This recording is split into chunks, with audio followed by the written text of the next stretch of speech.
Oke, assalamualaikum warahmatullahi wabarakatuh. Waalaikumsalam warahmatullahi wabarakatuh. Assalamualaikum warahmatullahi wabarakatuh. Selamat siang, salam sejahtera bagi kita semua. Pada hari ini, perkenalkan nama saya Winda Rosta Dewi. Saya sebagai MC pada acara hari ini. Hari ini kita akan mengadakan acara uji publik, ya. Calon panitia seleksi satuan tugas pencegahan dan penanganan kekerasan seksual PPKS gitu. Oke, jadi di hari ini nanti akan ada moderatornya, ada Bu Rani, kemudian ada panelisnya ada dua, ada Ibu India dari Rifa Anissa Women Crisis Center, kemudian ada Bu Neneng Hayati dari Akparda, dan selanjutnya kita buka acara pada hari ini ya teman-teman dan Bapak Ibu dosen sekalian dengan membaca basmalah atau doa menurut keyakinan masing-masing. Doa dipersilahkan. Terima kasih. Selanjutnya untuk mempersingkat waktu, saya persilahkan kepada Ibu Nina Noviasuti selaku Direktur dari Akparda untuk memberikan sedikit sambutan untuk acara pada hari ini. Monggo Bu Nina. Oke, terima kasih. Assalamualaikum warahmatullahi wabarakatuh. Selamat siang, salam sejahtera untuk kita semua. Terima kasih Bu Winda atas waktunya. Yang saya hormati Bu panelis pertama, juga panelis kedua. Senang sekali ya rasanya pagi besok siang ini kita bisa berkumpul untuk membicarakan apa sih sebenarnya yang terjadi di kampus, hal-hal apa yang perlu kita sikapi, hal-hal apa yang perlu kita cermati, sehingga saat kita menangani mahasiswa akan menjadi lebih pada hal-hal yang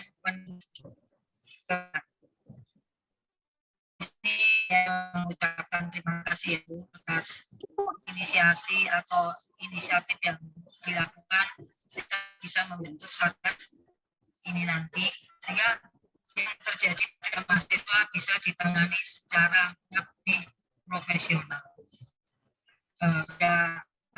Semua pasti sekali lagi ucapkan tidak banyak yang bisa saya sampaikan, mungkin hanya itu.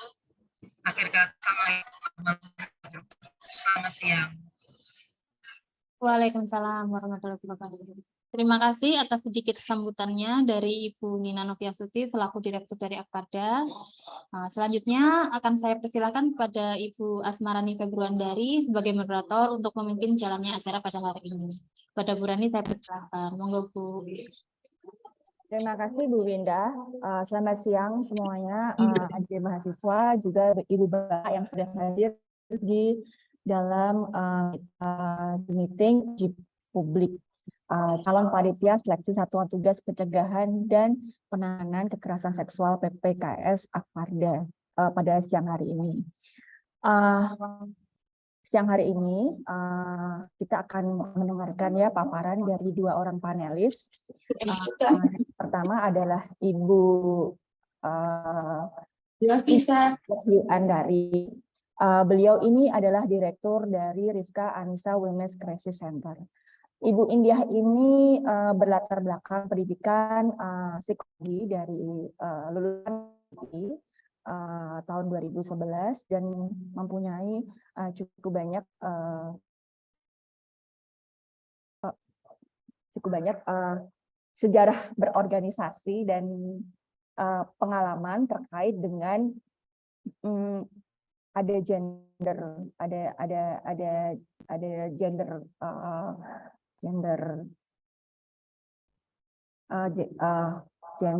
counseling, kemudian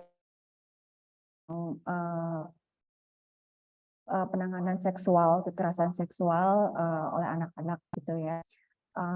Yang kemudian yang panelis kita kedua adalah Ibu Neneng. Ibu Neneng Nurhayati ini dosen juga di Akademi Pariwisata Dharma Nusantara Sakti Yogyakarta dengan latar belakang pendidikan S2 Psikologi dari Mercu Buana Yogyakarta. Ibu Neneng ini juga di Akparda ini beliau adalah salah satu tim yang juga menangani jika ada kasus-kasus kekerasan seksual di kampus. Nah, untuk mempersingkat waktu, mari kita simak bersama paparan dari Ibu Indiah Wahyu Andari tentang kasus kekerasan seksual yang terjadi di lingkup kampus. Untuk Ibu Indiah, waktu pemaparannya kami batasi 15 menit.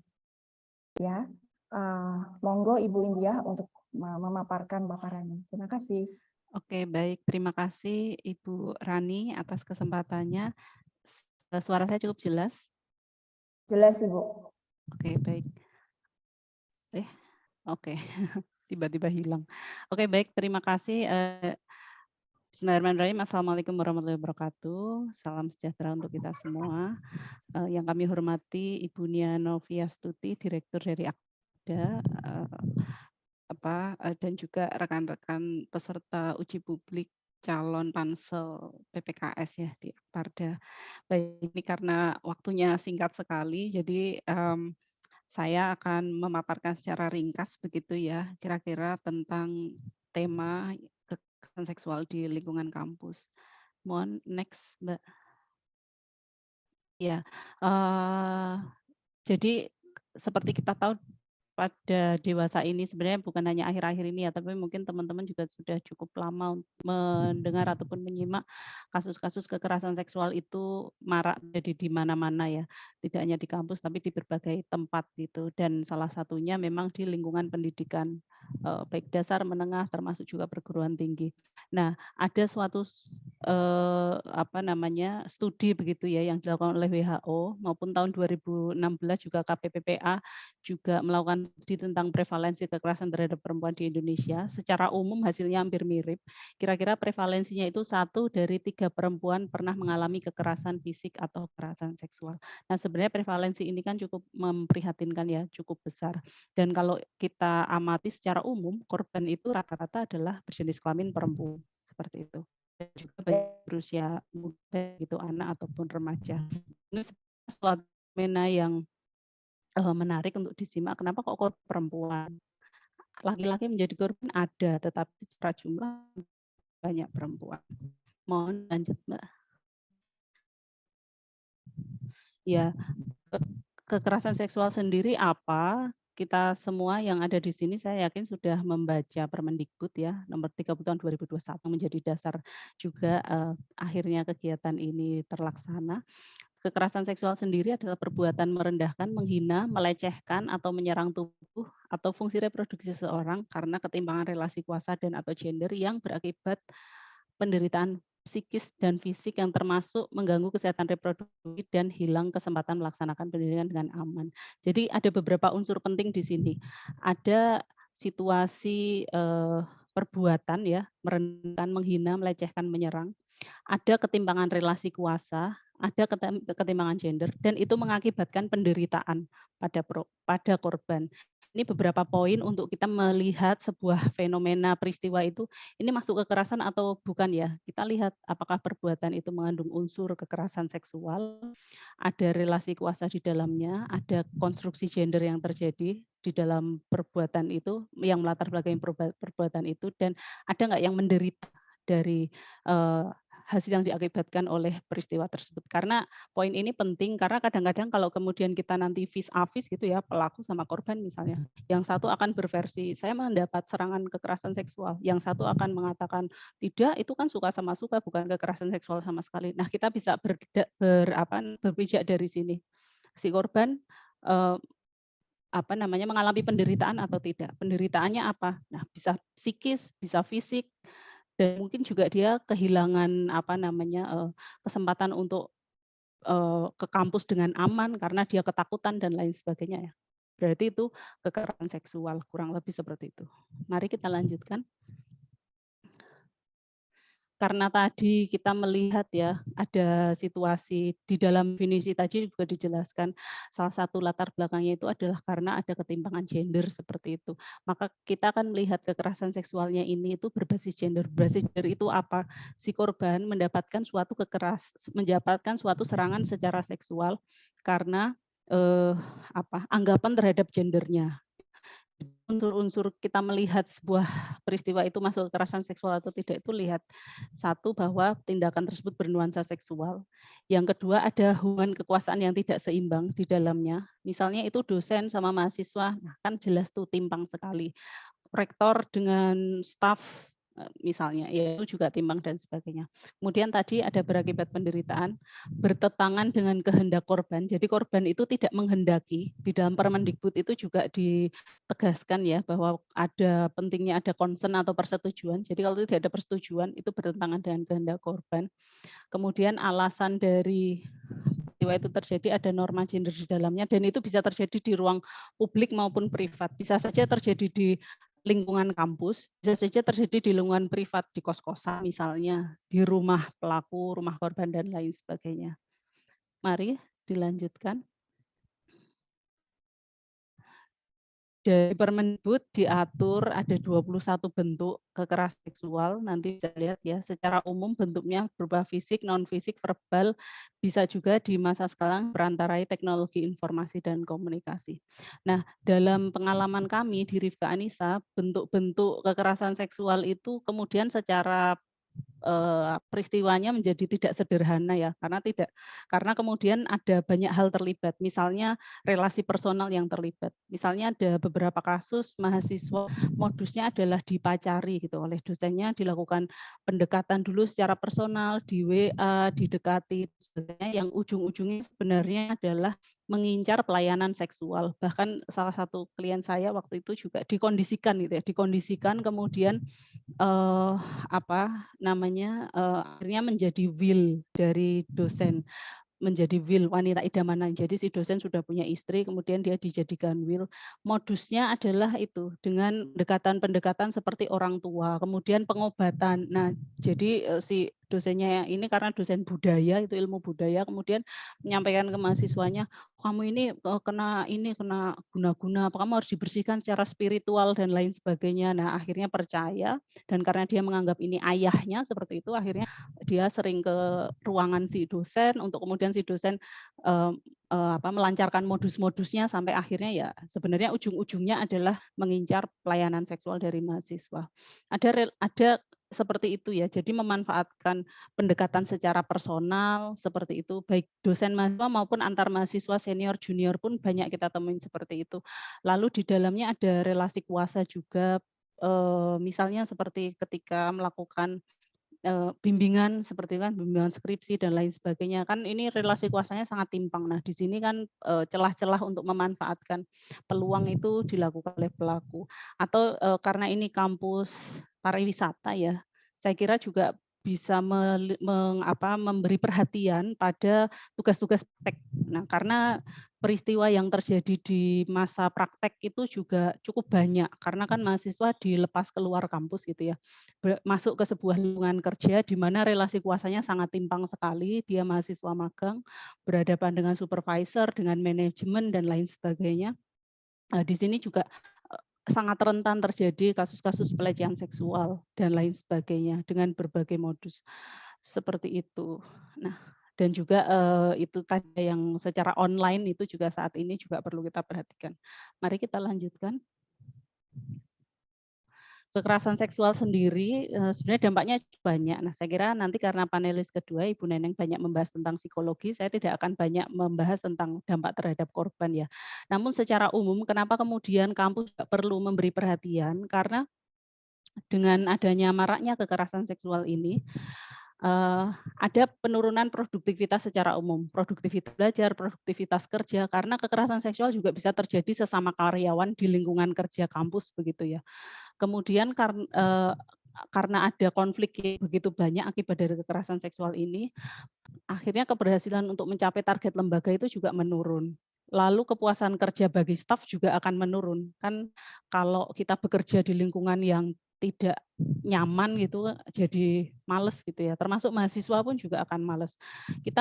Kampus juga berpotensi kehilangan staf atau mahasiswa yang berpotensi atau bahkan sebenarnya dia ahli, tapi karena tidak nyaman kuliah atau bekerja di kampus yang banyak marak jadi kekerasan seksual, akhirnya mengundurkan diri.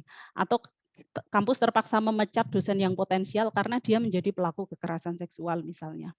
kemudian kehadiran staf atau mahasiswa menjadi banyak absen misalnya, kemudian karena kekerasan seksual itu juga berdampak pada kesehatan secara umum termasuk kesehatan reproduksi, biaya perawatan kesehatan jadi meningkat, kemudian standar etika dan disiplin lembaga secara umum juga menurun, termasuk staf atau mahasiswa bisa kehilangan rasa hormat kepada kampus atau manajemen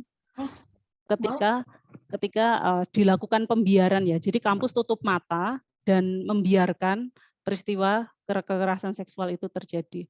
Kalau masalah ini diabaikan, citra kampus juga bisa menjadi terpuruk, dan jika dibawa ke ranah hukum pun bisa jadi ada biaya hukum. Biaya hukum di sini bukan kok bayar untuk proses hukum, enggak, tapi misalnya wirawiri ke kantor polisi, ke persidangan dan lain sebagainya, itu kan mengeluarkan biaya dan tenaga dan waktu seperti itu ya. Nah, jadi saya kira banyak sekali hal yang kemudian terdampak pada kampus jika kampus tidak memiliki mekanisme yang jelas untuk melihat masalah seksual ini sebagai suatu masalah yang serius seperti itu.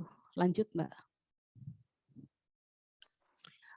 Kita tadi juga sempat diskusi bahwa konstruksi gender juga membelakangi peristiwa terjadinya peristiwa kekerasan seksual. Ini beberapa konstruksi gender yang masih terjadi dan menjadi tantangan di penanganan kasus kekerasan seksual. Yang pertama ini terutama, mohon maaf ya, ini konstruksi gender di laki-laki sebenarnya. Yang pertama di kelompok laki-laki di masyarakat kita ini kan laki-laki banyak mendapatkan privilege ya atau keistimewaan. Laki-laki itu pemimpin keluarga, laki-laki itu harus dilayani, laki-laki harus dihormati dan lain sebagainya.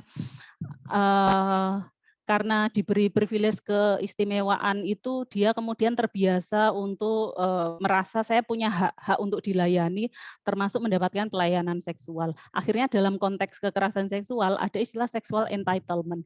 Pelaku merasa berhak atas pelayanan seksual untuk dia. Karena berbagai alasan-alasan, saya kan pacar, saya berhak dilayani, saya suami, saya berhak dilayani, dan sebagainya, padahal sebenarnya yang terjadi itu kekerasan seksual. Kemudian juga konstruksi yang lain adalah concern atau persetujuan. Nah, dalam hal ini banyak di masyarakat kita, khususnya di Indonesia, concern dalam seksual itu pertama, seksual sendiri suatu hal yang tabu, sehingga pembahasan tentang persetujuan seksual itu juga sesuatu yang tidak pernah dibahas. Sehingga orang itu ketika berhubungan seksual itu, walaupun sudah suami istri sekalipun, itu jarang kemudian bersepakat gitu. Karena yang satu merasa, ya saya kan berhak dilayani kapanpun, kemudian mungkin istrinya akan beranggapan, ya saya kan kewajibannya adalah melayani. Nah, sehingga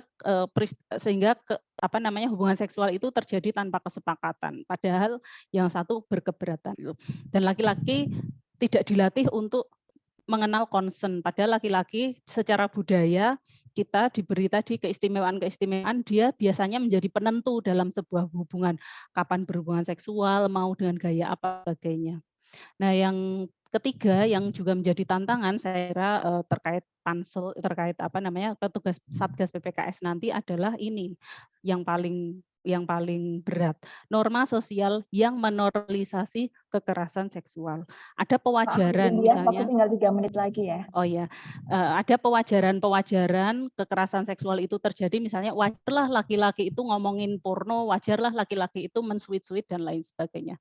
Lanjut, Mbak, kayaknya tinggal 1 slide lagi.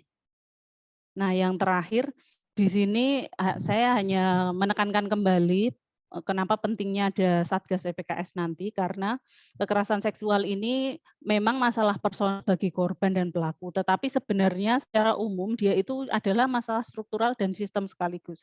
Karena secara personal kita berhadapan dengan individu pelaku yang cis misalnya. Dia misalnya yakin terhadap konsep-konsep maskulinitas atau tadi ya saya berhak melakukan kekerasan seksual.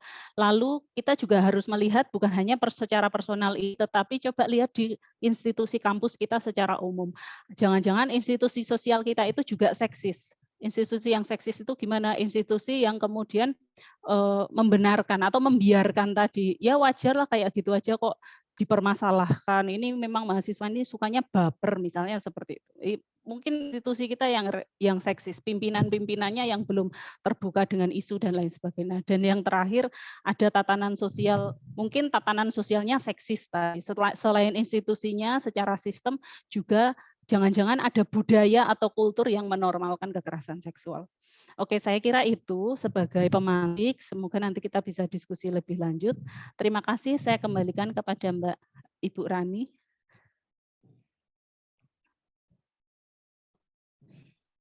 Baik, terima kasih Bu Diah. Menarik sekali pemaparannya. Kemudian lanjut ya, kita ke Ibu Neneng. Kali ini Ibu Neneng akan memaparkan tentang dampak penanganan yang tepat bagi korban dan pelaku pelecehan seksual secara psikologis, terutama di lingkup kampus. Silakan Ibu Neneng, seperti biasa 15 menit waktu pemaparannya. Waktu dan tempat saya persilakan. Oke, Assalamualaikum warahmatullahi wabarakatuh. Selamat siang semuanya. Pertama-tama terima kasih kepada Ibu Nina yang sudah tadi membuka acara ini ya. Semoga apa yang akan kita diskusikan pada siang hari ini akan mendapatkan kebaikan-kebaikan yang memang kita butuhkan untuk kampus merdeka dari kekerasan seksual ya. Jadi terima kasih langsung kepada konteks ya. Kebetulan saya berdampingan sebelah-sebelahan dengan Ibu moderator, mungkin suaranya akan menggema ya. Jadi kalau kita berbicara mengenai definisi etimologi tadi sudah sangat lengkap dan jelas dipaparkan oleh Ibu India. Terima kasih Ibu. Ini juga memberikan gambaran secara keseluruhan kepada teman-teman yang ikut serta pada siang hari ini.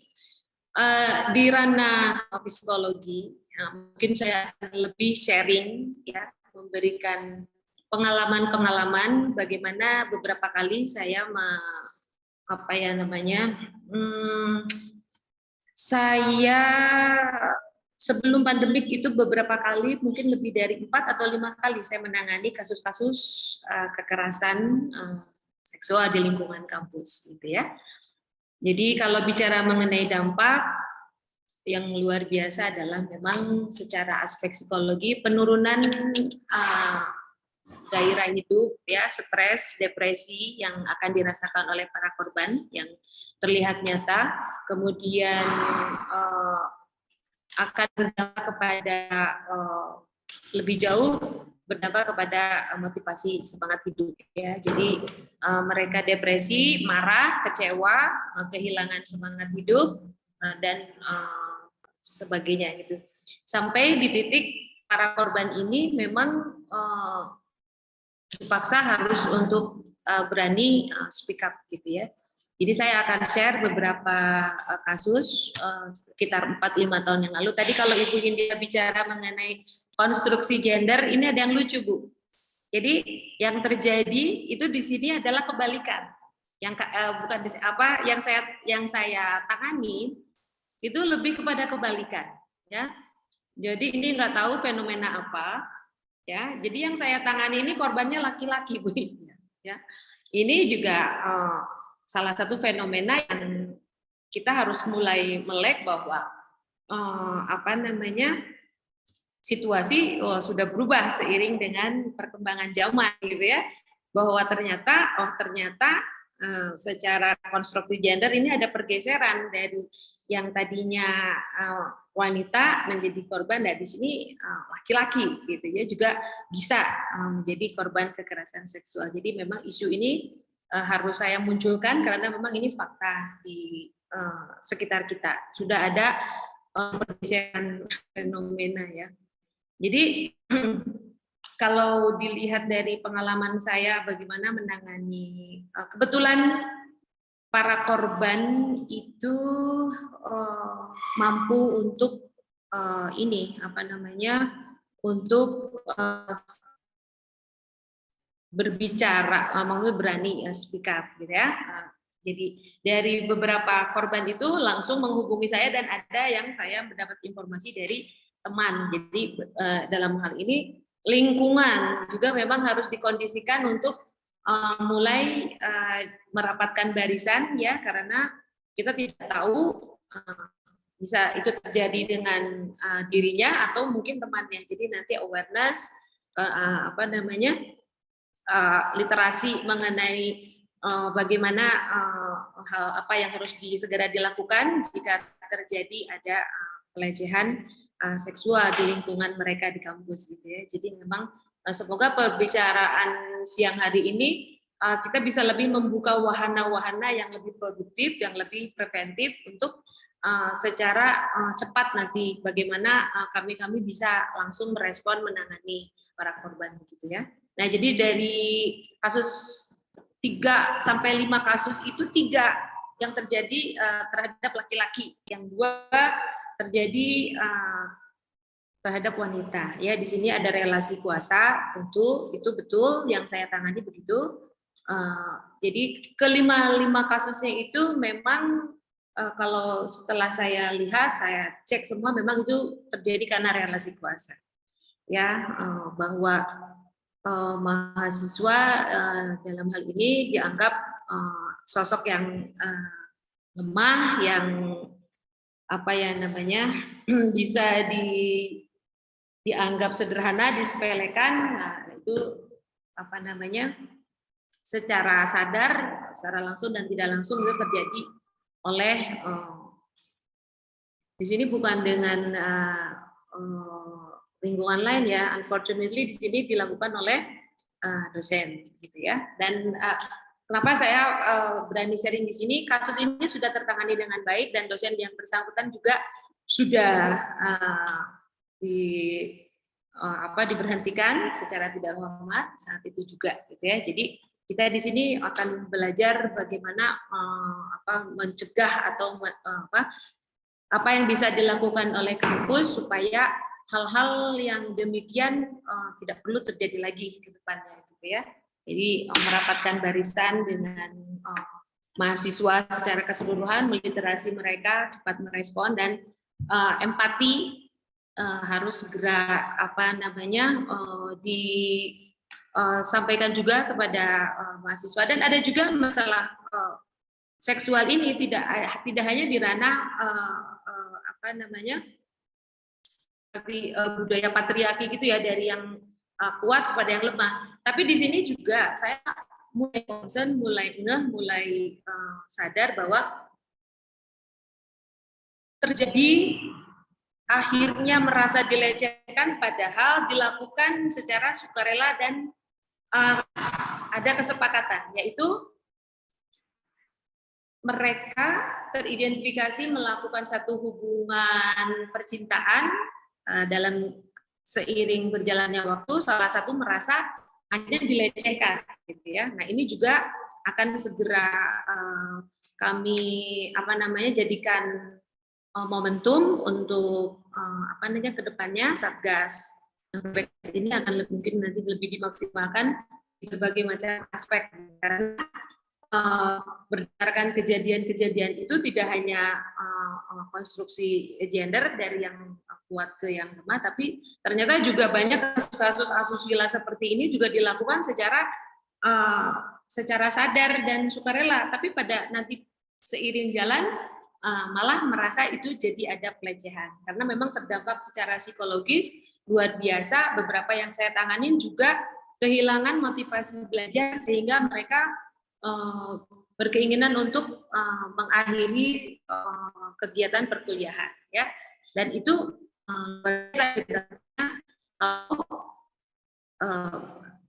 dibiarkan, dan itu menjadi hal-hal yang tadi Ibu India bilang menjadi pembenaran, jadi budaya maupun itu is okay gitu. Dalam hal ini saya ingin juga kita membuka ya diskusi mengenai apa sih harus kita lakukan secara bersama-sama dari mahasiswa, kemudian mereka juga dibentuk awareness pada sesama temannya, kemudian meliterasi mereka berani untuk speak up, ya, untuk mengungkapkan perasaannya. Itu menurut saya satu keadaan yang sangat urgensi yang harus sesegera mungkin setiap kampus itu mulai memiliki satgas ya, karena kemarin saya lihat listasinya Ibu Dirjen Inspektur Jenderal Kemendikbudristek itu Ibu Katarina Maulana, katanya baru hanya sekitar 53 PTN, 31 PTS, 8 vokasi yang sudah memiliki Satgas PPKS. Ya, semoga kita sesegera mungkin juga bisa membentuk tim Satgas ya untuk penanganan, atau lebih saya inginkan adalah pencegahan sih dalam hal ini ya. Bagaimana nanti tidak hanya kita bisa meliterasi mahasiswa, tapi juga kita juga bisa memberikan dampak kepada calon-calon pelaku ya, untuk bisa menghentikan kegiatan-kegiatan yang sangat merugikan semualah, berdampak yang luar biasa. Ini udah nggak main-main lagi masalah tentang kasus kekerasan seksual di lingkungan kampus ini, karena Ibu Katrina bilang ini kan fenomena gunung es, yang melapor itu cuma mungkin hanya 10-20%, yang tidak berani untuk bersuara itu kan lebih banyak dari itu. Jadi tadi seperti yang saya sampaikan, ada transisi kebiasaan ini ya, konstruksi gender itu yang korban itu juga ternyata tidak hanya wanita, laki-laki lebih banyak yang saya tangani gitu ya. Nah, lebih detailnya ya tentu saja ini berarti memang ada yang namanya disorder sexuality dari si pelaku ya, ada penyimpangan seksual gitu ya. Jadi memang hal-hal seperti ini kan tidak tertampak, tapi memang terjadi dan ada di lingkungan dekat kita. Jadi mungkin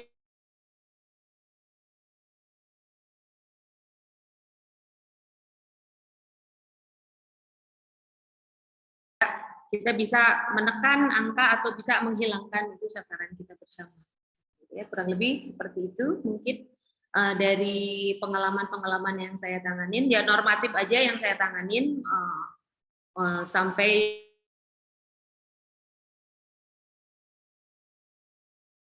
gitu ya, tidak hanya bisa 1-2 kali bertemu, tapi memang saya terus berkomunikasi, membimbing sampai pada titik mereka bisa kembali pulih secara luka jiwa ya. Itu memang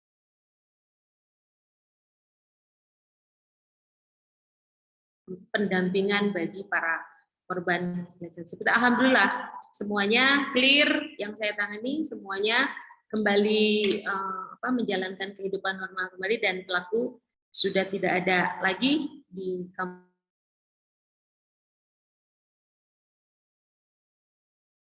Di pengalaman tersebut gitu ya, dan senang sekali pada akhirnya bakal ada pembentukan Satgas PPKS ini di lingkungan kampus supaya kampus merdeka dari kegiatan predator seksual ya. Terima kasih, mungkin itu saja Ibu Moderator dan teman-teman yang lain, nanti kita akan diskusikan bersama sesuai dengan pengalaman saya dan mungkin juga Ibu. Terima kasih ya, sekian, monggo saya kembalikan. Terima kasih. Ini menarik juga ya pemaparan gambaran kasus yang terjadi di kampus. Selanjutnya kita buka saja sesi diskusi.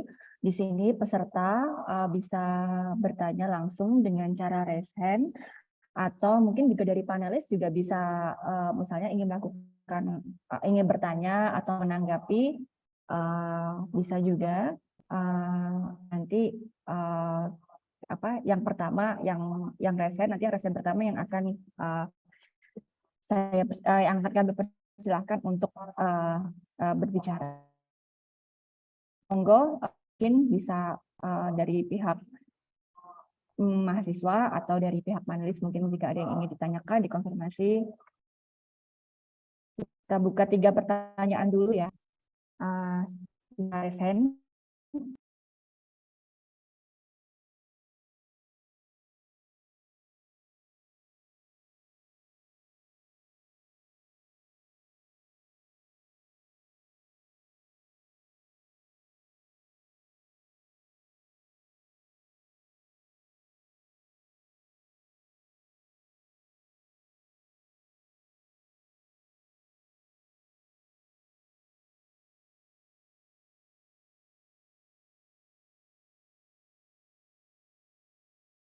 mungkin untuk apa namanya, mungkin ini masih pada entah mungkin siang, jam siang, jadi mungkin agak ini coba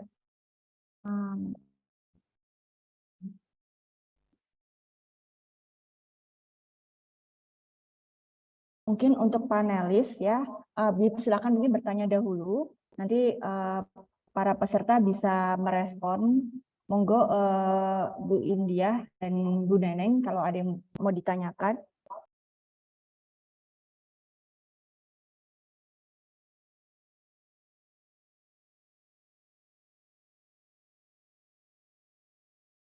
Mungkin kalau dari saya itu harus ini ya, saya menutup acara Zoom ini saya harus punya sesuatu yang bisa menjadi acuan ya, atau harapan.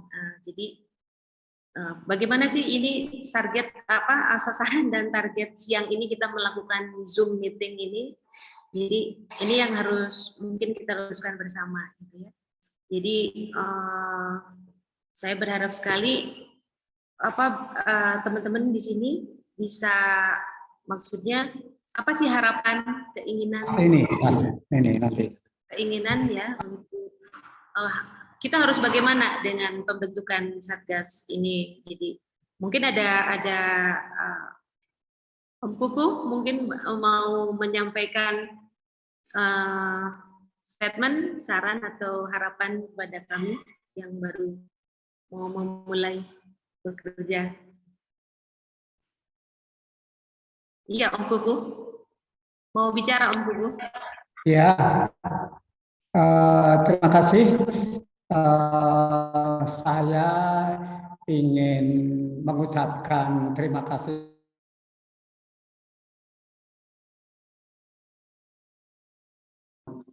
yang berkaitan dengan masalah pelecehan seksual ini. Pengalaman bahwa terjadinya pelecehan seksual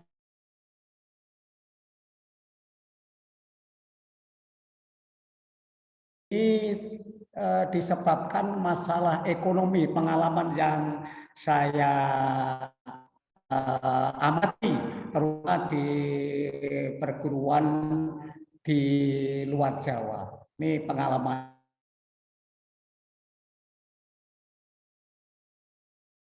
Juga masalah pembimbingan terutama skripsi ini juga membuka ruang untuk adanya pelecehan seksual, dan juga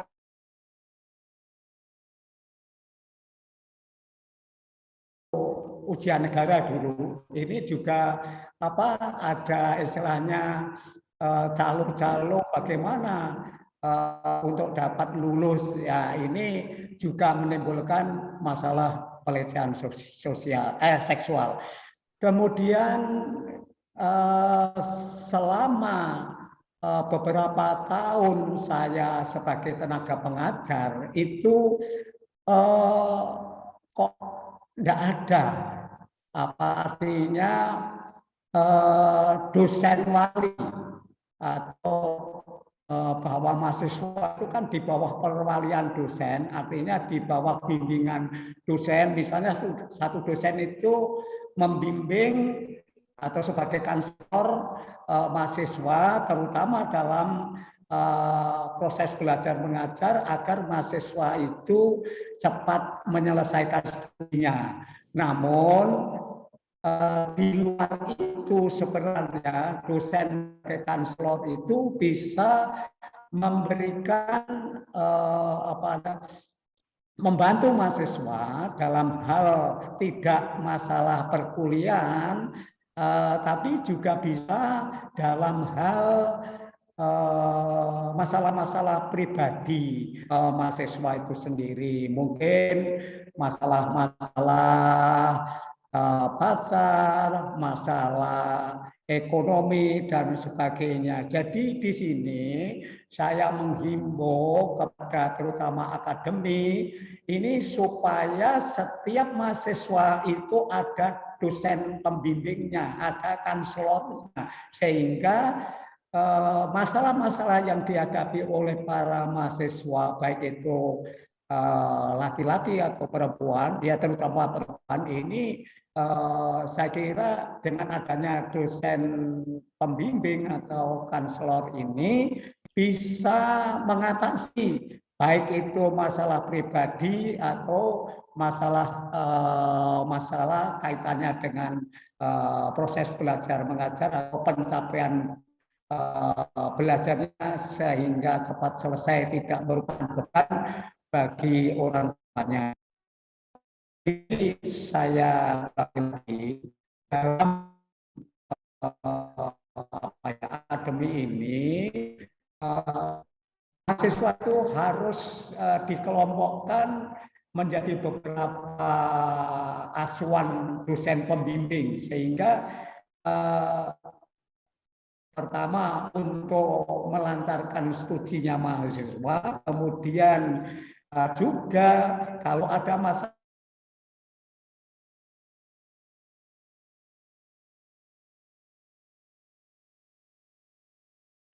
dosen bisa membantu, bahkan bisa melapor kepada pimpinan, sehingga hal itu bisa diatasi dengan segera mungkin.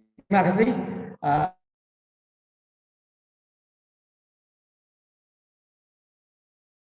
Bahwa setiap mahasiswa itu harus di bawah bimbingan dosen atau dosen sebagai konselor, itu bisa masalah-masalah ajarnya juga.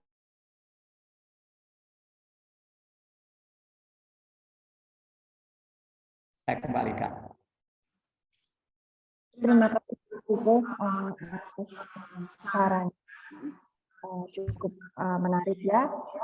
Mungkin yang perlu saya bawa di sini, kalau menurut Bapak adalah memang penting suatu kampus itu mempunyai untuk mahasiswa itu punya yang namanya mungkin dosen pembimbing, dosen mungkin semacam dosen wali gitu, yang dimana dosen wali itu tidak hanya mengurusi masalah akademik siswa, tapi bisa menjadi tempat kayak pertolongan pertama jika mereka mengalami permasalahan-permasalahan baik itu akademik maupun pribadi. Karena memang sebenarnya seperti yang saya ketika mahasiswa, akademik itu cepat gitu. Sebelum kemudian nanti mengikuti sistem ya, harus kemana begitu. Mungkin India ikut memberikan masukan atau saran atau tanggapan terhadap tadi yang disampaikan oleh Pak Kukuh. Monggo Bu, kami tunggu. Oke. Baik, terima kasih atas kesempatannya. Ya, saya kira suatu hal yang bagus ya ketika dosen menjalin relasi personal dengan mahasiswa dalam konteks untuk memahami, karena memang sebenarnya kita mengharapkan memang kampus ini menjadi proses tidak hanya pengajaran bagi seorang mahasiswa, tetapi proses mendidik, artinya di situ juga nilai-nilai moral dan lain sebagainya itu berada di dalamnya. Tetapi yang jadi persoalan adalah apakah seluruh dosen itu siap dengan posisi tersebut, karena pada kenyataannya banyak kasus yang terjadi kemudian dosen justru menjadi pelaku ya ketika terlalu dekat dengan siswa seperti itu. Nah, dalam hal ini sebenarnya artinya bukan berarti kalau gitu dosen berbahaya ya, enggak maksud saya bukan itu, tetapi saya kira di sini yang perlu ditekankan adalah memang kita harus memahami betul isu kekerasan seksual itu seperti apa, dinamika kekerasan seksual itu seperti apa. Sehingga kalau kita cermati di Permenristek di Permendikbud 30 tahun 2021 itu, dia merinci secara detail 21 bentuk kekerasan seksual. Saya tadi sebenarnya ingin memasukkan ke dalam slide, tapi mudah-mudahan teman-teman sudah membaca semua ya. Kalau kita melihat dari Permendikbud 21 ragam kekerasan seksual itu sudah sangat detail sekali ya, bahkan termasuk misalnya, sebentar saya catatan dulu. Dan kenapa itu perlu didetailkan dan kemudian akhirnya nanti juga perlu disosialisasikan kepada civitas akademik secara umum, karena kita itu hidup di dalam budaya yang mungkin kita tidak sadar bahwa kita melakukan kekerasan seksual. Misalnya ketika ada perempuan dengan pakaian yang dianggap gitu ya, dianggap seksi, kemudian lewat, kemudian tidak usah dianggap seksi lah. Mungkin perempuan pakai jilbab lebar saja lewat, kemudian di sweet, assalamualaikum, seperti itu. Sebenarnya kan itu sesuatu bentuk kekerasan seksual, tetapi karena tadi itu dianggap normal, dianggap biasa, akhirnya tidak sadar bahwa itu adalah bentuk kekerasan seksual. Nah, jadi itu perlu dipahami secara benar, 21 bentuk kekerasan seksual itu apa saja bentuknya, kemudian yang kemudian juga perlu kita jadikan catatan adalah bagaimana nanti di dalam penanganan korban itu hal pertama yang perlu kita kedepankan adalah empati kepada korban. Sehingga tadi jangan sampai ketika ada korban speak up, kalau kata pendidik tadi ya speak up atau menyampaikan pengalamannya kemudian didevalidasi. Ah, kamu sebenarnya suka toh sama dia, itu kan bentuk validasi ya. Kalau seperti itu reaksi pertama yang kita kedepankan, maka korbannya akan ya akhirnya mengkeret dan bisa jadi kemudian kemudian menghilang dari kampus juga bisa karena kecewa dengan tindakan kampus. Nah, ini misalnya di 21 bentuk itu ada menyampaikan ujaran yang melecehkan tampilan fisik, kondisi tubuh, termasuk identitas gender, atau memperlihatkan alat kelamin dengan sengaja, menyampaikan ucapan yang memuat rayuan, itu sebenarnya juga sebuah bentuk kekerasan seksual ya.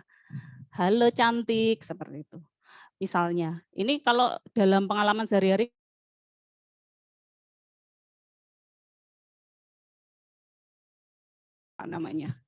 bisa jadi dia sudah memiliki pengalaman sebelumnya dengan luka batin, ditambah ada peristiwa seperti itu, dia menjadi semakin tidak nyaman seperti itu. Atau ya tadi lelucon, siulan.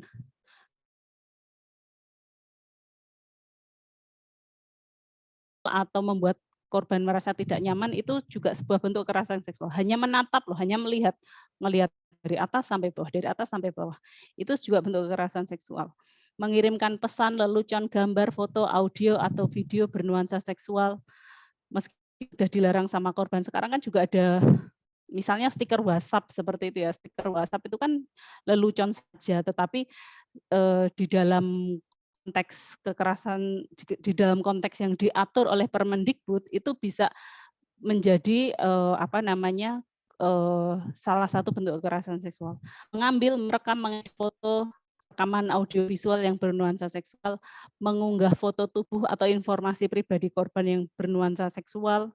Sekarang banyak orang memiliki relasi personal karena ada teknologi, itu kemudian melakukan percakapan yang intimate, lalu kemudian membuat foto-foto pribadi yang sebenarnya untuk koleksi pribadi, tapi kemudian disebarkan, misalnya seperti itu. Lalu mengintip, itu juga mengintip saja juga tidak boleh gitu ya. Kemudian membujuk, menjanjikan, menawarkan sesuatu atau mengancam korban untuk melakukan kegiatan seksual yang tidak disetujui. Kamu kalau mau tidur dengan saya, nanti saya akan memberikan nilai A deh, misalnya seperti itu. Mengusap, mencium, menyentuh, dan menggosokkan bagian tubuhnya pada korban, membuka pakaian korban, memaksa melakukan kegiatan seksual, kemudian praktek budaya yang bernuansa seksual, misalnya kalau dalam hal ini biasanya untuk yang praktek gitu ya, kampus-kampus yang praktek seni dan lain sebagainya, melakukan percobaan perkosaan, tapi penetrasi tidak terjadi, apalagi yang penetrasi terjadi, memaksa atau memperdayai korban untuk melakukan aborsi, ya, karena beberapa kasus kekerasan seksual juga berdampak pada kehamilan yang tidak dikehendaki sampai kemudian korban dipaksa aborsi. Beberapa kasus yang saya jumpai banyak korban yang perempuan ini kemudian yang maksa aborsi pacarnya yang laki-laki, dicarikan obat, dia tidak tahu itu obat apa, cuma disuruh minum begitu saja, dia tidak pahami, dan kemudian diminum dan kemudian menimbulkan reaksi fisik yang nyata juga mengancam keselamatannya. Ada banyak kasus yang saya tangani seperti itu. Kemudian dan lain sebagainya. Jadi bentuk-bentuk kekerasan seksual yang sudah diatur sedemikian rinci di Permendikbud, dan Permendikbud ini salah satu aturan di Indonesia yang menurut saya paling rinci, baik dalam hal definisinya, cukup komplit dan juga aturan-aturan apa namanya dia menjabarkan bentuk-bentuk kekerasan seksual. Jangan lupa negara kita sekarang juga punya Undang-Undang Nomor 12 Tahun 2022 tentang tindak pidana kekerasan seksual. Di sana diatur ada 9 bentuk kekerasan seksual dan juga 15 bentuk turunannya. Bisa dibaca secara lebih rinci lagi. Nah, jadi bahkan kekerasan seksual itu sekarang bisa dipidanakan, bisa dilaporkan ke kepolisian dan juga mendapat ada ancaman hukumannya seperti itu, dan salah satunya kekerasan berbasis elektronik ya, itu juga diatur di dalam UTPKS seperti itu. Di samping aturan-aturan yang lain KUHP perkosaan juga ada dengan pasal yang lebih kuat lagi.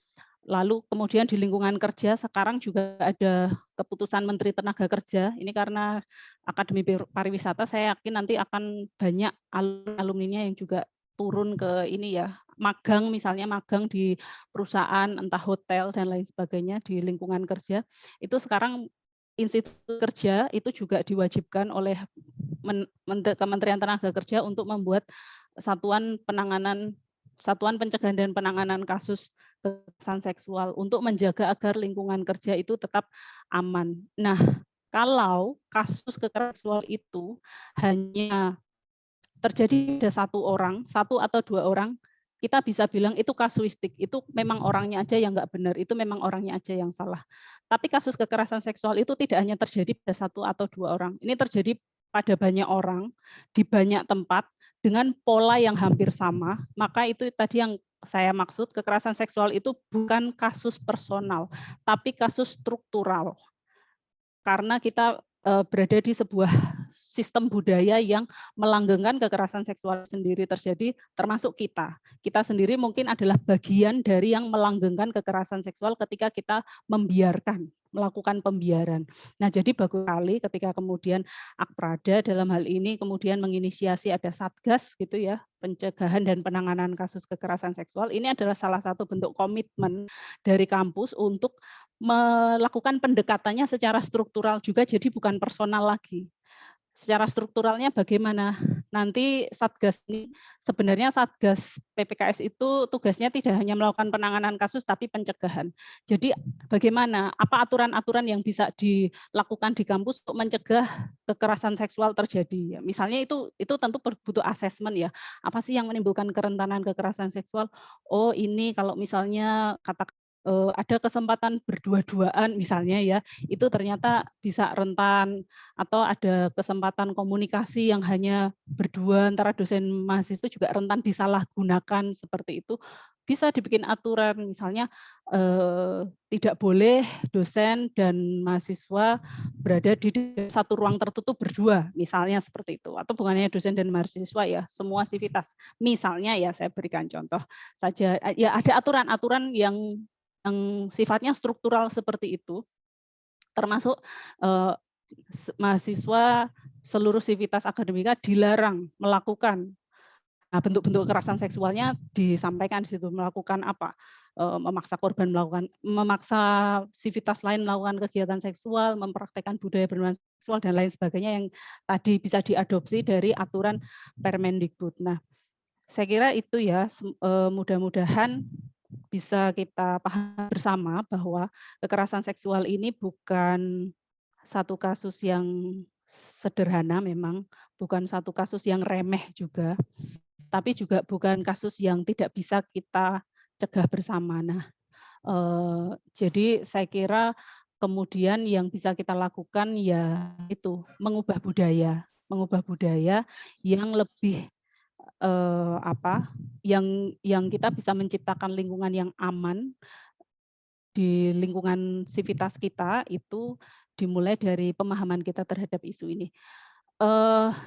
Kami pernah bersilaturahmi ke LL Dikti begitu, ke Jogja yang menaungi kampus-kampus swasta ya di Jogja.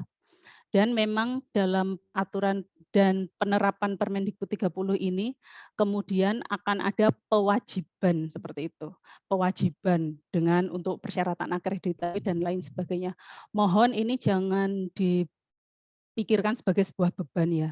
Kenapa kok ini diwajibkan? Ini tuh seperti langkah afirmasi. Memang perubahan itu nggak bisa tiba-tiba, tetapi kadang-kadang memang harus dipaksa seperti itu. di awal mungkin kita agak karena hal baru, mungkin ini sesuatu yang berat gitu untuk dilakukan, atau ini apa sih urgensinya itu mungkin belum begitu dipahami, tetapi lama-lama semoga ini menjadi satu kultur yang baru seperti itu di negara kita, karena Permendikbud itu akan diaplikasikan secara nasional ya, kultur yang baru di negara kita, di lingkungan pendidikan kita di Indonesia untuk benar-benar menciptakan ruang yang aman. Saat ini semua lini sudah bergerak, lingkungan pendidikan salah satunya, lingkungan pendidikan keagamaan, lingkungan kerja sekarang juga sudah ada Permenaker nomor 88 tahun 2022,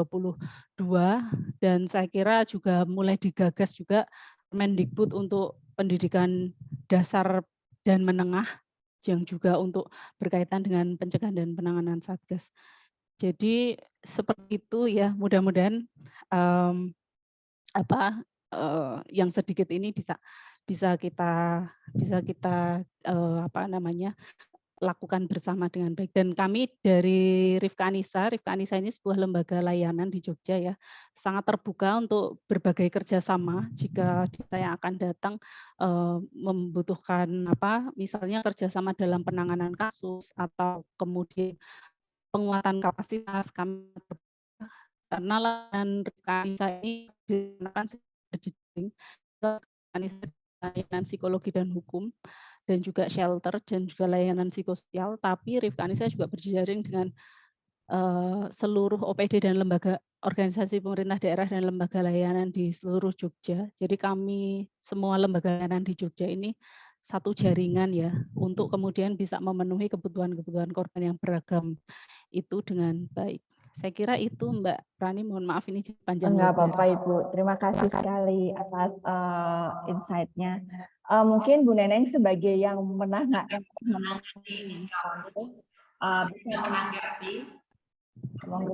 Oke, itu tadi saya akan merespon satu dari Pak Kukuh ya, Om Kukuh.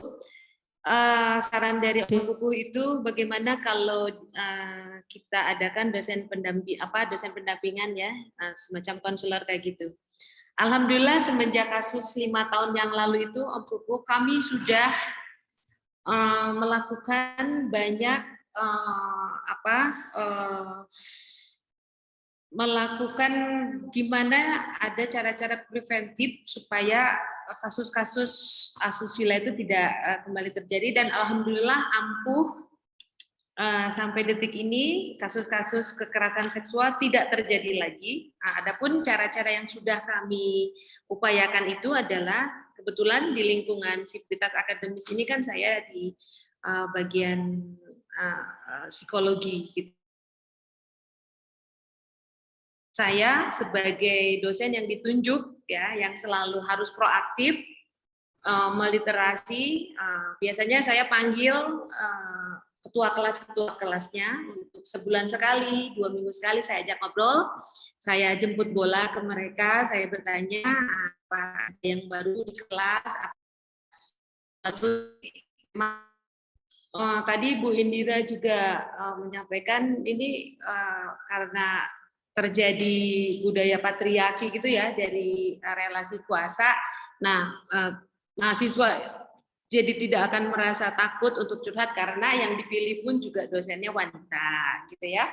Kemudian dosennya juga yang mendampingi yang sesi konselir dan curhat itu biasanya dosen harusnya seperti yang kami lakukan gitu, ibu-ibu ya, supaya merasa ada rasa aman dan nyaman kepada mahasiswa untuk bisa curhat gitu, kalau ada apa-apa, jadi lebih cepat gitu. Dan juga secara pengalaman 5 tahun ini selalu jemput bola, saya keliling kepada kelas-kelas ya, saya tanya, ngobrol dengan mereka. Jadi saya mengambil mekanisme teori bersahabat dengan mahasiswa gitu. Jadi mereka bisa enggak sungkan, enggak takut ngobrol dengan saya gitu. Dan alhamdulillah itu sangat efektif sekali, sehingga kasus-kasus asusila itu tidak terjadi lagi ya Kak. Ada sih sedikit-sedikit, itu cuma masalah kenakalan remaja yang tadi saya sebutkan adalah kasus-kasus percintaan di lingkungan kampus yang sehingga pada perjalanannya yang salah satunya baper. Dan itu menjadikan motivasi belajar menurun, tidak ingin bersekolah lagi, sedih berkepanjangan. Itu masih ada kemarin satu kasus aja. Dan sekarang sudah sangat membaik. Saya langsung memberikan penanganan kepada yang merasa jadi korban, padahal itu adalah kesepakatan bersama karena percintaan atas dasar suka dan suka ya. Jadi Om Kuku udah saya lakukan kalau ini di lingkungan. Jadi saran saya untuk mungkin yang lain ya, yang mungkin akan mengaplikasikan juga cara-cara yang sudah kami lakukan di Akparda, bukan Aprada tadi.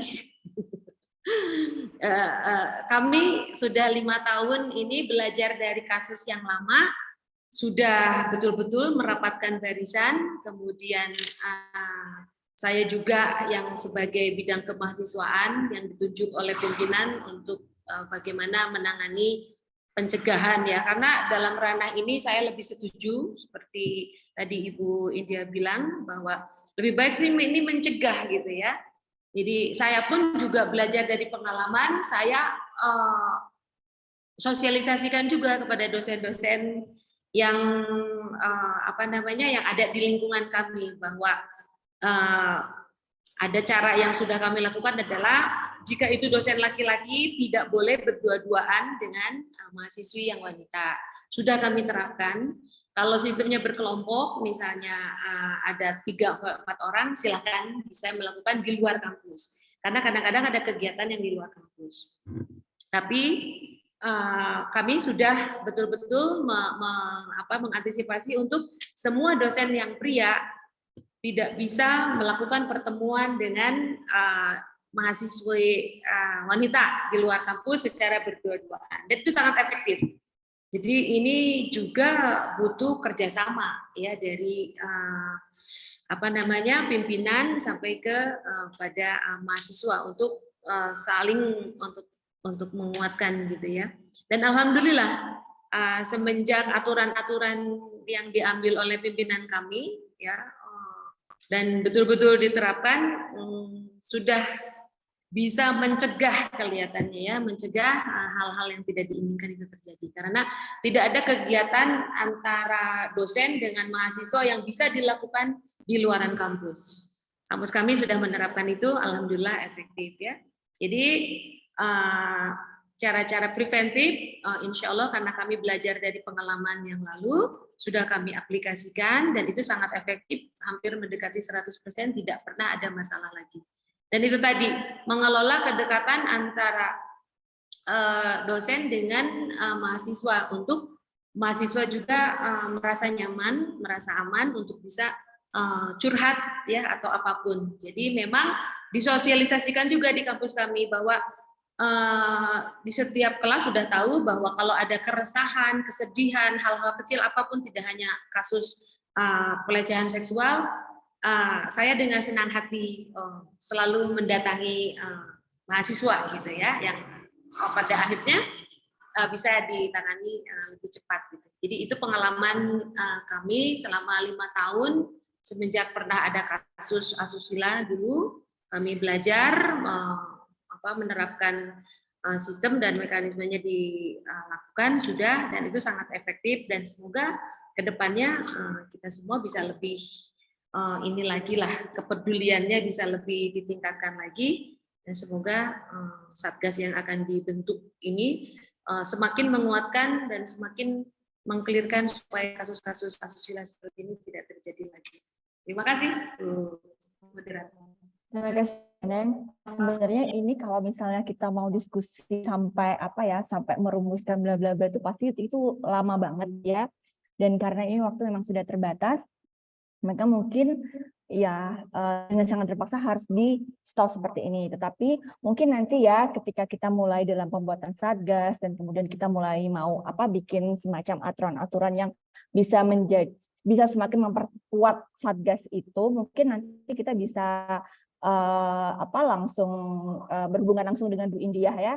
Mungkin nanti bisa saling bekerja sama begitulah, sehingga pada akhirnya nanti Satgas PPKF di Akbarda ini nanti bisa segera terbentuk dan bisa benar-benar mencegah terjadinya kekerasan seksual di kampus. Nah, kalau boleh saya rangkum ya untuk diskusi kita pada siang hari ini. Yang pertama memang sebenarnya fenomena kekerasan seksual itu memang sudah banyak terjadi ya di berbagai tempat di kampus dengan dengan pola-pola yang mirip, sehingga memang sebenarnya kekerasan seksual ini kalau boleh kita bilang ini sebenarnya memang sudah dilakukan secara ya mungkin selama ini dianut oleh masyarakat Indonesia pada umumnya, di mana kemudian ada gender tertentu, di sini laki-laki dianggap dia lebih berkuasa daripada perempuan, kemudian ada dosen dianggap lebih berkuasa daripada mahasiswa, seperti itu. Dan ternyata bentuk-bentuk kekerasan seksualnya pun banyak gitu ya, ada fisik, verbal, dan kemudian via teknologi komunikasi ini yang kadang-kadang juga saya temukan tidak hanya di WAG kampus, tapi juga di WAG pertemanan gitu ya, bahwa kadang-kadang catcalling tapi lewat WA itu banyak terjadi juga, dan kita karena menganggap itu teman, jadi kayak berasa itu nggak ada apa-apa gitu, tapi sebenarnya itu sudah jadi satu bentuk kekerasan seksual sebenarnya. Nah, yang menariknya ini adalah dampak ya, dampaknya ini ternyata selain berdampak cukup besar ya di korban, di mana dia itu bisa bisa depresi, stres, yang mungkin nanti dari depresi itu bisa potensi korban melakukan hal-hal yang berbahaya bagi dirinya, juga bagi lingkungan sekitarnya. Tetapi dari si kampus juga ternyata dia punya potensi mengancam nama baik kampus, kemudian penurunan produktivitas dari staf-staf di kampus, kenyamanan yang berakibat akhirnya hilangnya sumber daya manusia di kampus gitu. Nah, ini juga efeknya cukup besar ya untuk keberlanjutan si kampus itu tersendiri gitu. Nah, yang saya garis bawahi di bawah ini adalah yang menarik adalah bahwa kekerasan seksual itu ternyata memang tidak, meskipun memang mayoritas dari statistik mengatakan bahwa banyak korbannya perempuan, tetapi kita juga tahu bahwa laki-laki pun juga seringkali menjadi korban. Nah, di sini sebenarnya adalah untuk mencegah ini bahwa sosialisasi tentang kekerasan seksual, tentang bentuk-bentuk kekerasan seksual terhadap seluruh elemen dari kampus, baik itu mahasiswa, staf juga tidak hanya terbatas pada dosen ya, bahkan mungkin pada tenaga administrasi, kemudian sampai ke seluruh lini lah ya, itu penting sekali. Kita perlu punya satu perspektif yang sama gitu tentang apa itu kekerasan seksual. Dan ketika kita juga menangani, kita juga perlu adanya yang dikedepankan pertama adalah empati, bukan judgement ya, karena kadang-kadang memang mungkin secara bawah sadar kita akan menjudge paling itu juga mau sama mau gitu, atau dia itu si perempuannya sih yang terlalu seksi, padahal enggak begitu juga kenyataannya. Kemudian memang penting sekali ya adanya aturan-aturan yang jelas gitu untuk mengatur untuk mencegah potensi terjadinya kekerasan seksual. Mungkin kalau di kampus Akbarda sudah mulai muncul peraturan-peraturan aturan-aturannya, tapi mungkin bisa nanti ke depannya bisa lebih semakin diperinci, semakin diperkuat, sehingga memang ketika Satgas nanti terbentuk, mereka udah nggak bingung lagi guideline-nya seperti apa. Dan kita sangat berterima kasih dengan adanya Permendikbud 30 ini yang sudah memperinci sebegitu baiknya ya tentang ragam kekerasan seksual. Mungkin ini akan bisa kita jadikan panutan kita dalam mungkin nantinya membuat aturan sebagai guideline dari Satgas penanganan kekerasan seksual pada. Nah, mungkin Bu Indiah, saya minta satu kalimat saja untuk menutup acara ini. Kira-kira apa yang mau disampaikan? Monggo Ibu. Ya, Mmm, tetap semangat ya untuk kita semua, orang-orang yang berkumpul siang hari ini adalah orang-orang terpilih saya kira ya, karena tidak banyak juga orang yang mau ngurusi kasus-kasus seperti ini. Tetapi ini adalah salah satu upaya kecil kita untuk membuat masa depan yang lebih baik di kampus kita dan juga di kehidupan masyarakat secara umum. Terima kasih, banyak salah dari saya, mohon maaf kepada teman-teman semua, selamat bekerja. Terima kasih. Terima kasih Bu India. Oke, sebelum kita tutup acara, mungkin kita ada foto bersama ya, mungkin dari Bu Winda, mungkin diharap ya untuk foto bersama. Ini penting ini untuk juga dan juga untuk bukti bahwa memang kita apa ya, Akpada juga mendukung gitu ya atas penanganan dan pencegahan kekerasan seksual di kampus. Bu Rani sebentar aja. Foto bersamanya. Halo Bu Rani.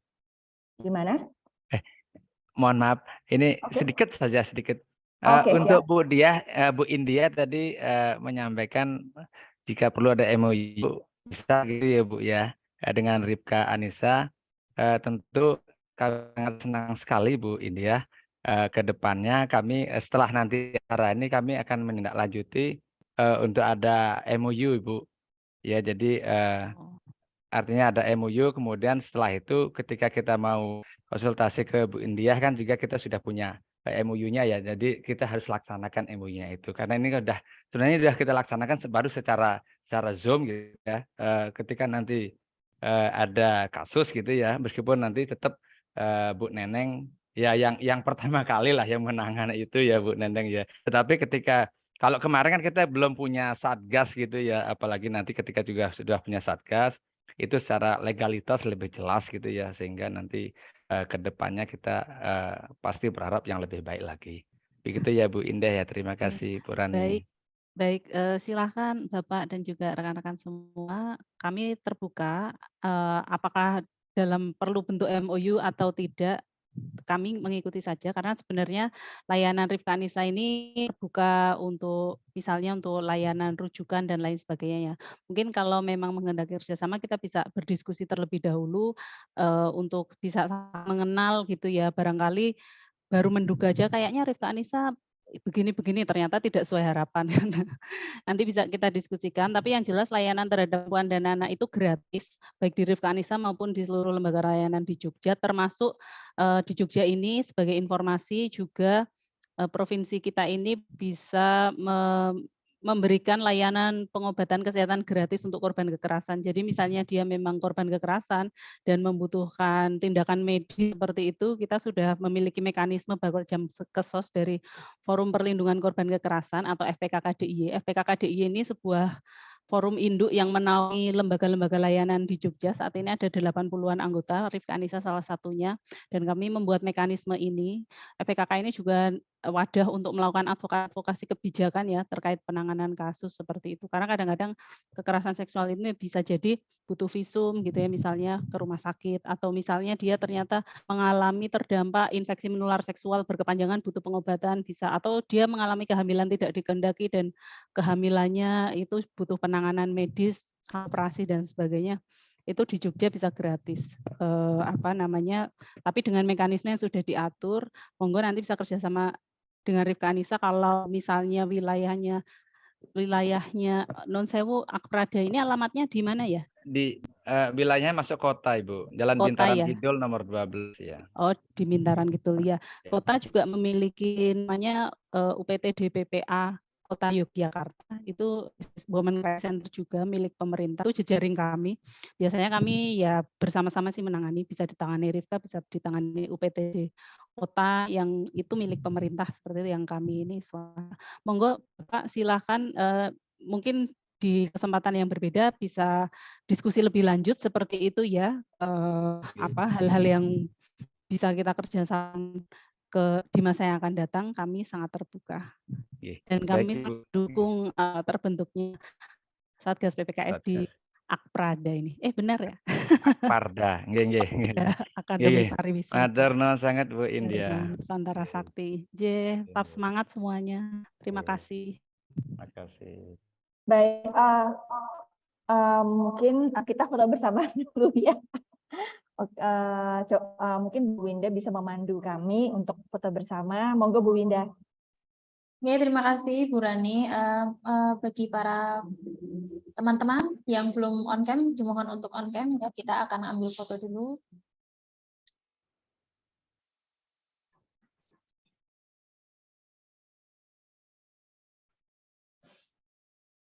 Oh, yang lainnya tidak mau on cam ya. Oke, seadanya saja kita ambil foto dulu ya. 1, 2, 3. Oke, boleh foto lagi. Mungkin pakai jempolnya ya, Bapak Ibu dosen dan teman-teman mahasiswa. Oke, jempolnya boleh. 1, 2, 3. Oke. Terakhir posenya bebas, monggo Bapak Ibu. 1, 2, 3. Oke, terima kasih banyak.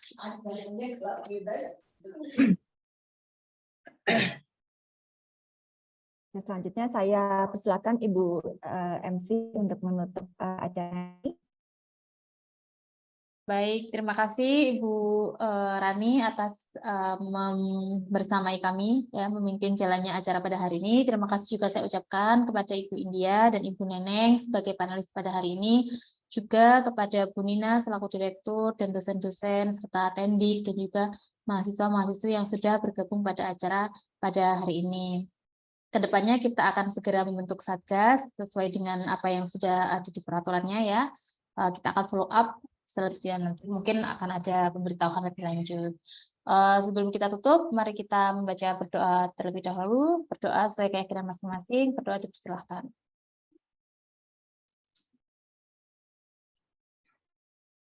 Amin. Terima kasih. Saya selaku MC pada acara hari ini, mohon maaf apabila ada kesalahan atau kurang yang berkenan bagi para peserta Zoom pada hari ini. Semoga kita bisa berjumpa lain waktu ya, dan selamat siang. Assalamualaikum warahmatullahi wabarakatuh. Waalaikumsalam warahmatullahi wabarakatuh. Waalaikumsalam warahmatullahi wabarakatuh. Terima kasih semuanya. Terima kasih Bu India. Terima kasih, Bu India. Mohon pamit nggih. Nggih, Bu, terima kasih. Assalamualaikum. Waalaikumsalam.